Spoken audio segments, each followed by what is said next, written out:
Welcome back to another Time Travel Tuesday on 11/11. Being that our theme this week is patience, we're going to travel back to both 2001 and 2016, then return to today. It's basically a story of bamboo in all its illustrative glory. For those who don't know how bamboo comes into being, this colony plant serves as the perfect metaphor for patience, owing to its unique growth pattern. First off is its hidden development. For the first few years after planting, a bamboo shoot might not show any visible growth above ground. But during this seemingly dormant period, the plant is actually focusing its energy on developing a strong root system underground. In our own lives, we may not see immediate results, but consistent effort and dedication are laying the foundation for future success. Next comes sudden growth. After several years of unseen development, the bamboo shoot can experience a rapid growth spurt, reaching incredible heights in a short period, up to nearly 3 feet in one day. This sudden growth symbolizes the potential for significant progress after a period of patient work. It reminds us that consistent effort, even when seemingly imperceptible, can lead to unexpected breakthroughs and remarkable outcomes. Bamboo's growth pattern teaches us that worthwhile achievements often require delayed gratification. The metaphor encourages us to be patient and trust the process. It highlights that true success often stems from long-term commitment, not merely immediate gratification. And bamboo's strong root system, developed during the plant's initial growth phase, is crucial for supporting its eventual tall structure. This parallels the importance of building a solid foundation in various aspects of life, such as education, skills development, and personal character. Patience allows us to build this foundation steadily, bit by bit, leading to greater resilience and stability in the long run. In essence, the bamboo metaphor reminds us that patience is a key ingredient for success. It encourages us to focus on the unseen progress, trust the process, and embrace delayed gratification for achieving our goals and fostering sustainable growth. So now to my own bamboo story. Taking our time machine back to 2001, I had written a story. I was a huge lover of Lord of the Rings, as well as Harry Potter and Star Wars, and I noticed this story about a regular kid getting involved in extraordinary circumstances and doing something amazing. I decided to write one of my own. I wrote a manuscript, no words for how awful it was. This was in the days before people in the literary industry accepted things just by email. This is when they wanted you to physically mail everything. And the way you had to do it was you had to send your entire book, which could be hundreds of pages, so big that you'd have to purchase a specific kind of box to package it in for mailing. It cost a fortune. So after getting everything printed, usually what used to be called Kinko's, now FedEx, you'd get your box there, you'd pack everything up, you'd do your cover letter to query the agent, and you'd ship it all off. I had about, I don't remember now, maybe 6 of these done, maybe 8, I'm not sure, I think 6. And they were all set to go. I turned on my computer one morning in 2001 to get the addresses to put on the outside of the packages.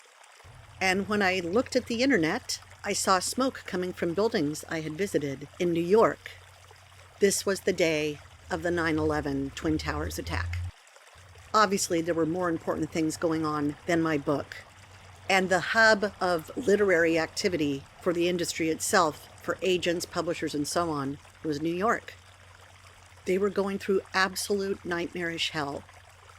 So I put my project aside, and I thought, when a better time comes, maybe in a few months, I'll revisit it and see who's around, see if anybody's offices had been destroyed or their lives lost. Praying for them seemed way more important than mailing to them. Well, 9/11 affected a whole lot of people in the U.S., regardless of where they lived, or regardless if they even had anybody that was lost in the attacks. And so I went about my life as the owner of a tea room who just lost her sister to cancer, a sister who was my best friend. And I forgot all about the project. That was it. About 13 years later, I ended up writing another story for National Novel Writing Month, where you try to write an entire novel in 1 month just for the exercise of doing it. I had a blast. When a later activity of NaNoWriMo, as it's called, came around, I was all excited to write the sequel to my first novel in a cozy mystery series called the Tea Cozy Mysteries. 2 days before the day we were to start, because you start on a certain day and try to see how much you can do during that month, 2 days before I remembered that story about this kid that I was going to write about who went to an interdimensional academy to avoid his stifling home life, only to find out his life was in danger and his parents were not as he thought. So when I got this idea, I thought, instead of working on the Tea Cozy mystery I'd planned, I decided to revisit this other story from, at this point, 15 years prior. So in 1 month, in the summer of 2016, I wrote an 80,000 word plus story. And I was thrilled that I got it done in a month. So thrilled I had a little party for it, a little tea party. Actually, it was a tea party that sold out. People paid to come to it. It was fun. I got to introduce them to characters. Nobody knew what I was talking about. And that was that. I was just thrilled that I was able to do this thing that I'd set my mind to. Didn't intend to do anything else with it. Didn't really care about it. It was just fun. As I was packing up from the party, a dear friend said something to me in passing. She said, "Oh, honey, I think you're really on to something with all of this." And I'm like, "Really?" She's like, "Oh, yes, you really must do more with it. You need to write sequels to this." And I was like, "Oh, okay, I hadn't really thought about it. I don't have any more story to tell, but okay." Fast forward almost 8 years to today, and this is what has transpired. What has now happened with the story is that it's a 49 novella saga encompassing 7 complete story arcs. The fictional school in it has become what I call a Pinocchio school, as I've mentioned before. It started out as solely fictional and has now actually become an online educational institution that offers specific trainings and specialty topics and has a focus on adolescent literacy. We've started an arts nonprofit that's given well over $100,000 out to creative folks at this point.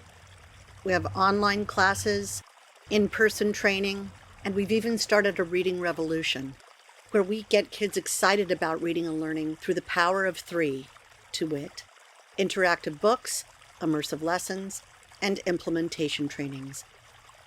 The magic of these ingredients combined brings families together and streamlines daily tasks to make home life more enjoyable.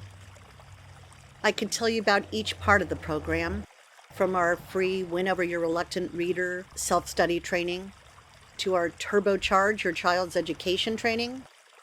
Everything's an Adventure training, a self-study, our Efficiency Expedition, Immersive Learning 101, and the magic of immersive learning complete with Growing Eager Readers enrichment lessons. But the bottom line today is, what I am doing has outpaced my wildest dreams, more than I can even conceive. What started out as a little project to get a book done in a month for fun has turned into a revolution. This is the most meaningful work I've ever done, and we're actually helping people at a time that education is in crisis. And it's all about bamboo. The seeds I planted in 2001 lay dormant for 15 years. When they started to poke their head above ground, they actually haven't sprouted up overnight, but they have consistently grown beyond their container, up to the sky with what they're achieving. So much more than just books, but an interactive, immersive way to bring families together through story and make their lives a little bit easier. I think of bamboo often, and there will never come a day that I'm not grateful for this slow process, because every step of the way I was learning what I needed to learn and growing in the ways I needed to grow to be where we are today, 23 years later. Thank you for being part of it. And for those who don't know, 1111, the name of our podcast, comes from the story I mentioned, where 1111 is the time that people can time travel each day, access the time stream, and go visit other points on the time spectrum. I have butterflies just talking about this because it all means so much to me. And frankly, this is just the beginning. Your tiny task today is to look back at your own life, projects that you'd put aside, dreams that you thought went unfulfilled, and see how something over time has grown and has done so beyond what you originally anticipated or even wanted, and how blessed you've been by this slow, steady growth. Wishing you all the blessings of bamboo. Cheriste son, friends. Tuta.